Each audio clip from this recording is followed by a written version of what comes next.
is my first televised one. So. Says you're live. All right, very good. It's 3:32. I'd like to call this meeting of the Committee on Operations to order and let the record reflect that all members of the committee are present.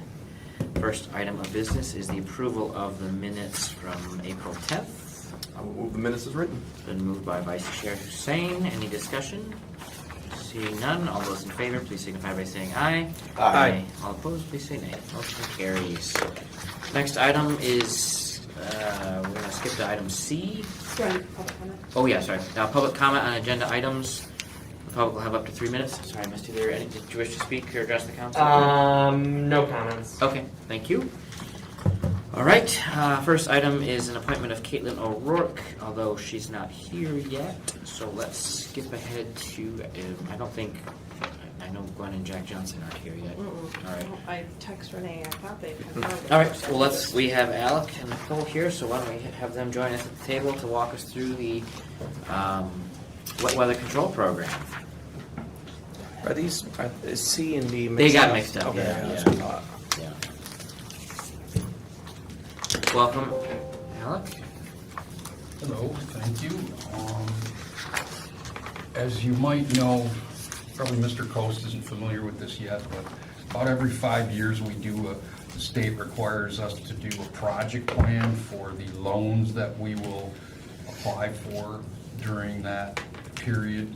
It's done on a 5-year basis. We have, I don't know if you're aware, we have a combined sewer overflow control program. It's for elimination of raw sewage discharges during the rain events, and every year we apply for low interest loans to help fund the program because we have to spread the costs out. And we now have a consent order. We got a new consent order in 2019 from the state that requires that we do the CSO projects in accordance with the schedule. We've got to finish 95% of it by 2032, and then we have till like 2038 to finish some miscellaneous projects. So basically, this is the next project plan in line. The CSO projects, which are the sewer separation projects, those are pretty straightforward. We also have 3 SSO control projects, kind of summarized them there. Most of the SSO projects are going to be for areas where our capacity is affected during rain events. Because of all the houses with foundation drains that are tied into the system, during wet weather, the sewage flows go up exponentially.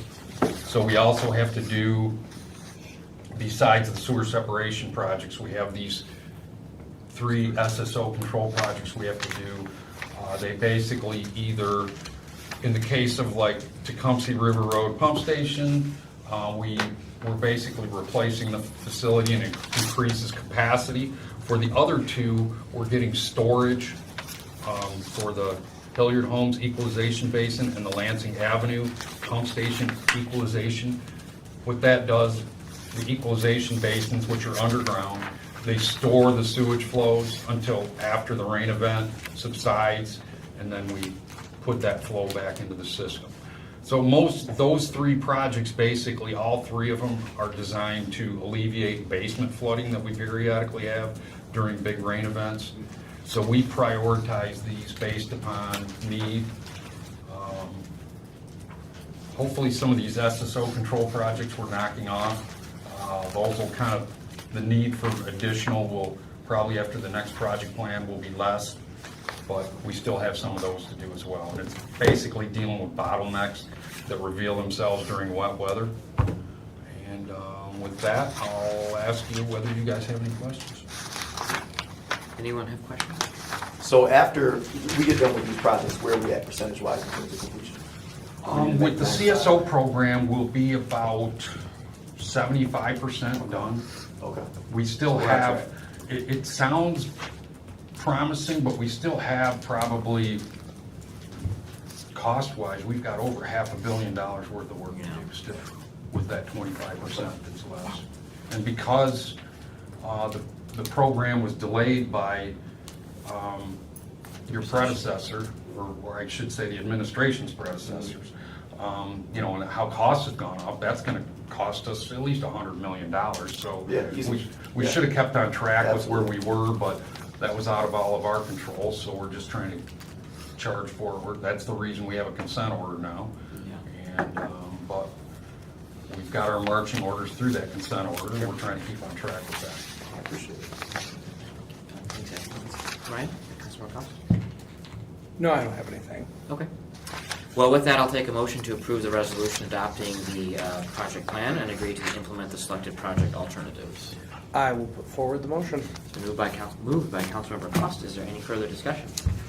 Seeing none, all those in favor, please say aye. Aye. All those opposed, motion carries. This is on tonight's consent agenda. I don't think there's a reason for you to attend, no. That was my question. Do you think it's straightforward enough that Nope. you don't need me tonight? Yeah, nope. Should be fine. Thank you very, very much. Half the people that are going to be there tonight are here today, so There you go. it'll be good. You got, Thank you. do you do budget work tonight? Not tonight. We Yes. did budget at Cow, but not at council. Yeah. Thank you very much. Thank you. Thank you. Have a good night. You too. All right, the next item, we'll go backwards in order, is C. Nice to meet you, Nicole. Is a claim, PO number 1931 from Gwen and Jack Johnson for $1,127 in trash fees at 3308 Maloney Street. Mr. Allen, are you here to address that? Yes. So this property was cited for a trash violation on 9/22/2022 with a compliance due date of 9/29/2022. The code enforcement officer arrived at 10/3/2022. The property was still out of compliance. And then it was submitted to our contractor to abate the violations. The contractor arrived on 10/5/2022 as noted in the pictures. The property was still out of compliance, therefore the contractors cleaned the property.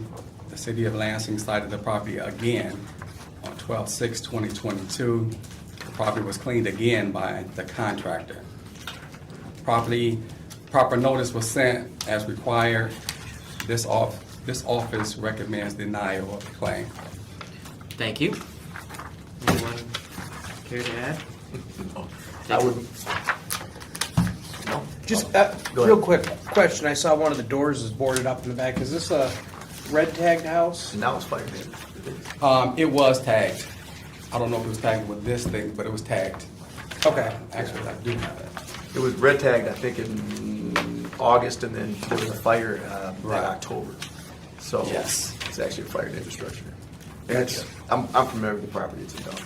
It's been in Duncan for quite some time now. I would move for denial in full.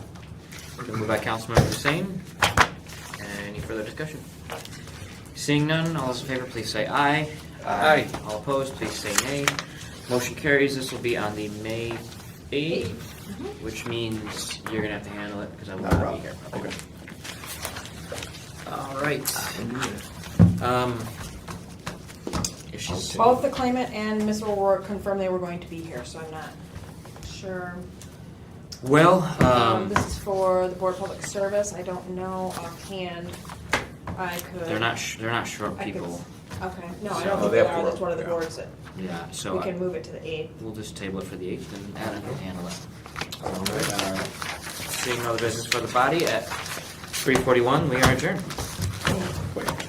You can keep your mask on. You're throwing me off over there. I have never seen you without your mask on. I told him the same thing I saw.